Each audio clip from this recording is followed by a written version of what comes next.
Последние события на Украине до боли напоминают историю про обманутую невесту и коварного родственника. Престарелая, но похотливая невеста Европа уже мысленно ласкала своего очередного избранника Украину во время первой брачной ночи после подписания договора о евроинтеграции и даже надела свой парадный бюстгальтер. Ее опекун-аферист Вашингтон уже считает доходы, которые планирует получить с наивного жениха. Но Киев, прикинув перспективы сожительства, сделал другой выбор. Как вы думаете, что остается делать оскорбленной в лучших чувствах невесте Европе и ее американскому опекуну? Конечно, мстить. Причем мстить не просто так, а с применением всех подлых приемов, отработанных ими с предыдущими партнерами. События на Украине сегодня одна из центральных новостей средств массовой информации по всему миру. Еще месяц назад, если бы кто-то сказал обычному киевлянину, что у него под окнами будут стоять баррикады и загораться коктейли Молотова, он бы просто рассмеялся.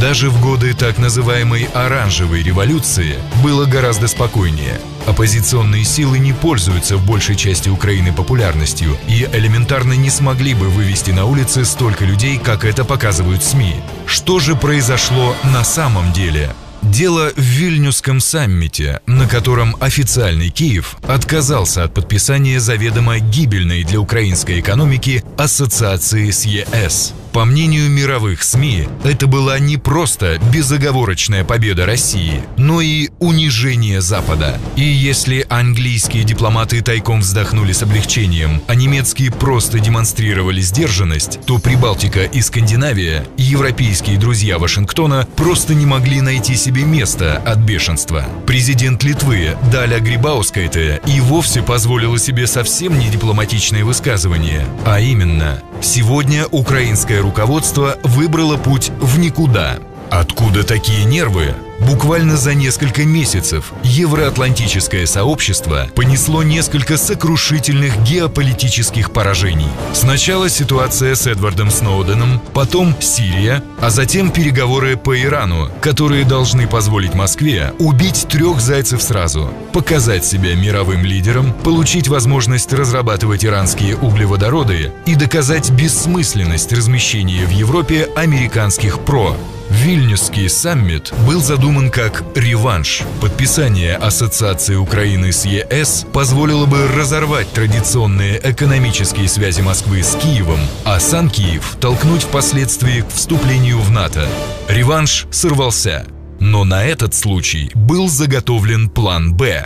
Представители украинских прозападных оппозиционных сил стали массово вербовать жителей Киева и Львова для участия в акциях протеста и стычках с правоохранительными органами. В зависимости от того, какая именно партия или общественная организация вела вербовку, за день стояния на Майдане человеку предлагали от 15 до 25 долларов, плюс питание. За ночевку на площади тарифы посерьезнее, до 50 долларов. Причем ни в Киеве, ни тем более на русскоязычном Востоке достаточного количества желающих постоять за евроинтеграцию набрать не смогли. Проплаченных митингующих стали подвозить с Западной Украины, в первую очередь из Львова. В сети сейчас расходятся видео, на которых лидеры украинской оппозиции сами признают, что вывести людей на улицу за их идеи просто невозможно. Некоторое количество идейных отморозков есть только у неофашистской партии «Свобода» и примкнувших к ней ультраправых движений. Но их немного. Счет таких боевиков идет на сотни, максимум на тысячи. Для 45-миллионной Украины это ничто. В эти выходные их использовали только в самых горячих точках Киева, при захвате городской администрации и Дома профсоюзов, а также при попытке штурма администрации президента и уничтожения памятника Ленину. Учитывая то, что людей в центре Киева было относительно немного, а Майдан вообще выглядел полупустым, оппозиционеры запустили слух о том, что в акциях протеста принимает участие от полумиллиона до миллиона человек. На самом же деле примерно в 50 раз меньше. А чтобы хоть как-то заставить поверить в свой фейк, в соцсети и СМИ они запустили фото 5-летней давности с концерта на том же месте рок-группы Queen. Но этот обман был быстро раскрыт журналистами. Вот только заигравшись с украинскими неофашистами и проплаченной пьяной массовкой, Запад не понимает, что пытается выпустить из бутылки того же джина, что и ровно 80 лет назад.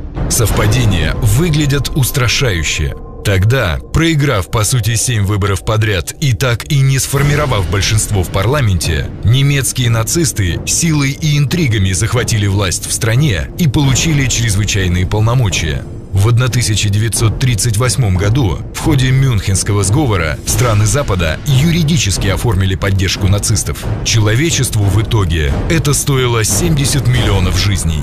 Сегодня, по результатам прошлогодних выборов, у националистической оппозиции разного толка в украинском парламенте всего лишь 168 голосов из 450, примерно треть.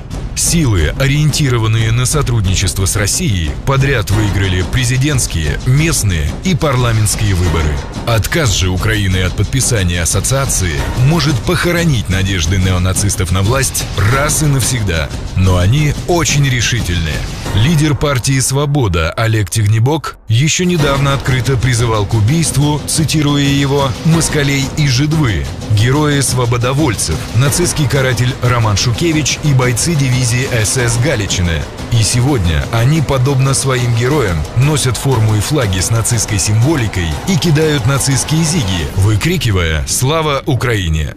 И при этом, судя по всему, они получают серьезную помощь извне. Содержание на Майдане даже 20 тысяч людей – это $1 миллион в сутки. И это не считая транспорта, связи, звукоусиливающей аппаратуры. У крупных украинских корпораций смысла поддерживать националистов нет. А личных денег того же Виталия Кличко и прочих лидеров европротеста на это явно бы не хватило. Тот же, по подсчетам немецких экспертов, имеет лишь около 15 миллионов евро.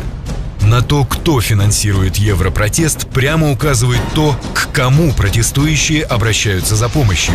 На сайте администрации президента США размещены сразу 2 петиции, призывающие Вашингтон надавить на власти Украины, читай, не допустить дальнейшего сближения Киева с Москвой. Вот только за деньги, вложенные сегодня в протесты, США наверняка планируют спросить уже не с националистов, а со всего украинского народа, причем в 100-кратном размере, как они уже сделали это в Ираке и Ливии. То ли дело ночной ужас Олега Тягнебока «русские». Российский спецназ, кстати, вчера в очередной раз привиделся в Киеве националистическим параноикам.